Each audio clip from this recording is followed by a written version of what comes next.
Hi guys, good afternoon. तर guys जस्टच 2 parcel आले होते. बघूया म्हणलं कोणाचे पार्सल आहेत. मला वाटलं माझेच असतील, पण ते माझे नव्हते गाईज, ते होते मम्मीचे पार्सल. पण बघूया त्या पार्सलमध्ये आहे तरी काय, म्हणून मी ओपन करण्याचा प्रयत्न केले, पण ते एका हाताने ओपन नाही झालं गाईज.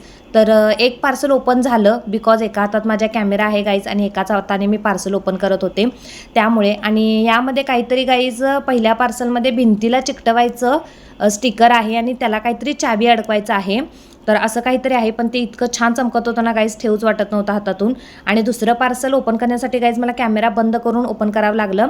आणि या दुसऱ्या पार्सलमध्ये आहेत गाईज किचन साफ करण्याचे रुमाल्स. क्वांटिटी चांगली आली आहे गाईज, 5-6 पीसेस आहेत त्यामध्ये, पण छान कलर्स आहेत. त्यानंतर म्हणलं गाईज जेवण वगैरे वाढून घेऊया. मग मी आज सिंपलच जेवण जेवणार होते, कढी भात, कारण बाहेर इतका छान पाऊस पडत होता. मग म्हणलं कढी भात आणि आंबा एवढंच खायचं होतं बिकॉज माझी तब्येत पण ठीक नाही आहे गाईज. आणि हा मिनी ब्लॉग कसा वाटला हे नक्कीच कमेंट करून सांगा.